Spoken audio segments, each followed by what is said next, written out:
ಕಾಡಂಚಿನ ಪ್ರದೇಶದಲ್ಲಿ ಮಾನವ ವರ್ಸಸ್ ಕಾಡು ಪ್ರಾಣಿಗಳ ಸಂಘರ್ಷ ಮುಂದುವರಿತಾನೆ ಇರುತ್ತೆ. ಅದರ ಮುಂದುವರೆದ ಭಾಗ ಅಂತ ಹೇಳಿದ್ರೆ ಇತ್ತೀಚೆಗಂತೂ ಕಾಡಂಚಿನ ಗ್ರಾಮಗಳಿಗೆ ನುಗ್ಗೋದು, ಅಲ್ಲಿ ಹಾವಳಿ ಕೊಡೋದೆಲ್ಲ ಮಾಡ್ತಾ ಇತ್ತು. ಇದರಿಂದ ಜನರ ನಿದ್ದೆ ಕೂಡ ಕೆಟ್ಟಿತ್ತು.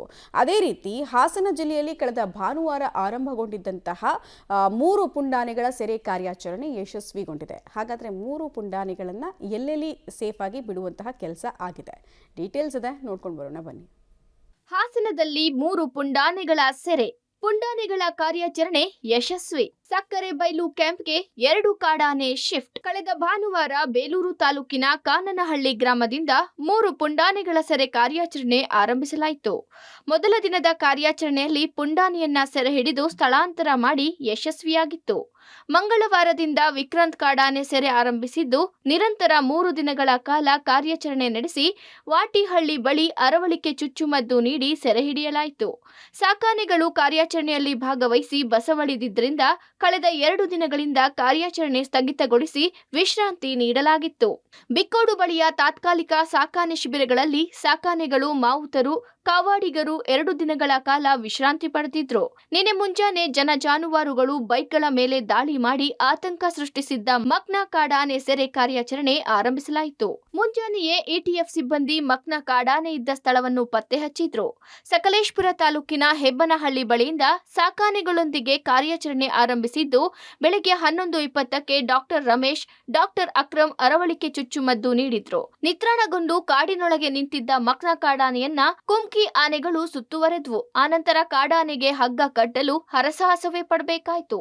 ಈ ವೇಳೆ ಮಕ್ನಾ ಕಾಡಾನೆ ಗೀಳಿಡುತ್ತಾ ಸಾಕಾನೆಗಳ ಮೇಲೆಯೇ ದಾಳಿ ಮಾಡಿತ್ತು.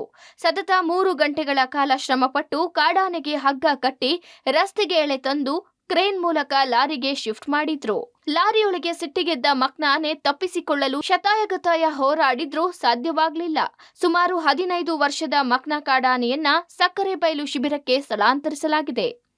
ಇಲ್ಲಿ ಸಾರ್ವಜನಿಕರ ಬೇಡಿಕೆನೂ ಮತ್ತು ನಮ್ಮ ಇಟಿಎಫ್ ಸ್ಟಾಫ್ ಬೇಡಿಕೆನೂ 3 ಆನೆಗಳಲ್ಲಿ ವಿಕ್ರಾಂತ್ ಮತ್ತು ಮಕ್ಕನ 1, 2 ಸ್ಥಾನದಲ್ಲಿದ್ದೆ.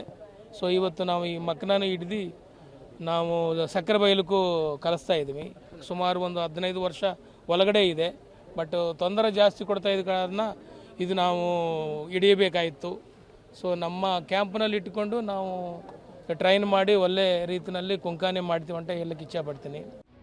ಪುಂಡಾನೆಯನ್ನು ನೋಡಲು 100 ಮಂದಿ ನೆರೆದಿದ್ದು ಮೊಬೈಲ್ನಲ್ಲಿ ವಿಡಿಯೋ ಮಾಡುತ್ತಾ ನಿಂತಿದ್ರು. ಜನರನ್ನು ನಿಯಂತ್ರಿಸಲು ಪೊಲೀಸರು ಹರಸಾಹಸ ಪಡಬೇಕಾಯಿತು. ಈ ವೇಳೆ ಮಹಿಳೆಯೊಬ್ಬರು ಬಿದ್ದು ಕೈ ಮುರಿದುಕೊಂಡ ಘಟನೆ ನಡೆಯಿತು. 3 ಕಾಡಾನೆಗಳನ್ನ ಸೆರೆ ಹಿಡಿದು ಸ್ಥಳಾಂತರ ಮಾಡಿರೋದ್ರಿಂದ ಯಾವುದೇ ಪ್ರಯೋಜನವಾಗಲ್ಲ. ಕಾಡಾನೆ ಸಮಸ್ಯೆಗೆ ಶಾಶ್ವತ ಪರಿಹಾರ ಕಂಡುಹಿಡಿಬೇಕಿದೆ.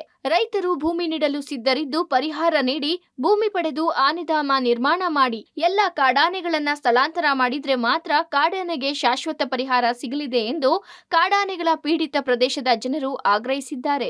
ಹಿಡಿದು ಎಲ್ಲ ತಗೋಬಿಟ್ರು. ಮತ್ತೆ ಈಗ ನೆನೆ ಮೊದಲು ಹಿಡಿದು ರೈಡಿಗೆ ವಾಪಸ್ ಬಂದ್ಬಿಟ್ವಲ್ಲ, ಹಿಡಿದೇನು ಪ್ರಯತ್ನ? ಅದಕ್ಕೆ ಅದು ಒಂದು ಜಾಗ ಮಾಡಿ, ಅದಕ್ಕೆ ನೋಡಿ ನಮ್ಮ ಇದರಲ್ಲಿ ಎಲ್ಲಿ ನಿಮ್ಮ ಹೆತ್ತೂರು ಬಿಸ್ಲೆ ಭಾಗದಲ್ಲಿ ಜಾಗ ಕೊಡ್ತೀವಿ ಅಂತ ಇದ್ದಾರೆ ಯಾರು ರೈತರುಗಳು. ಅಲ್ಲಿ ಅದು ಆ ಜಾಗ ತೊಗೊಂಡು ಅವ್ರಿಗೇನೋ ಪರಿಹಾರ ಕೊಟ್ಟರೆ ಅಲ್ಲೇನು ದೊಡ್ಡದಾಗಿ ಮಾಡಿ ಅಲ್ಲಿ ಬಿಡ್ಬೋದು. ಬಿಟ್ಟು ಮಾಡ್ಬೋದು. ಸುಮ್ಮನೆ ಕಾರ್ಯಾಚರಣೆ ಕಾರ್ಯಾಚರಣೆ ಏನು ಪ್ರಯೋಜನ ಆಗುತ್ತೆ? ಒಟ್ಟಾರೆ ಕಳೆದ 8 ದಿನಗಳಿಂದ ನಡೆದ ಕಾರ್ಯಾಚರಣೆಯಲ್ಲಿ 7 ಸಾಕಾನೆಗಳು, 200ಕ್ಕೂ ಹೆಚ್ಚು ಅರಣ್ಯ ಇಲಾಖೆ ಹಾಗೂ ಇಟಿಎಫ್ ಸಿಬ್ಬಂದಿ, ವೈದ್ಯರ ಜೊತೆ ಖುದ್ದು ಡಿಎಫ್ಒ ಸೌರಭ್ ಕುಮಾರ್ ಭಾಗವಹಿಸಿ 1 ಆನೆಯನ್ನ ಮಲೆಮಹದೇಶ್ವರ ಅರಣ್ಯ ಪ್ರದೇಶಕ್ಕೆ ಬಿಟ್ಟರೆ 2 ಕಾಡಾನೆಗಳನ್ನ ಸಕ್ಕರೆಬೈಲು ಕ್ಯಾಂಪ್ಗೆ ಶಿಫ್ಟ್ ಮಾಡಲಾಗಿದೆ. ಇದರಿಂದ ಮಲೆನಾಡು ಭಾಗದ ಜನರಿಗೆ ತಾತ್ಕಾಲಿಕವಾಗಿ ರಿಲೀಫ್ ಸಿಕ್ಕಂತಾಗಿದೆ. ಶಶಿಧರ್ ಬಿಸಿ, ಪಬ್ಲಿಕ್ ಟಿವಿ, ಹಾಸನ.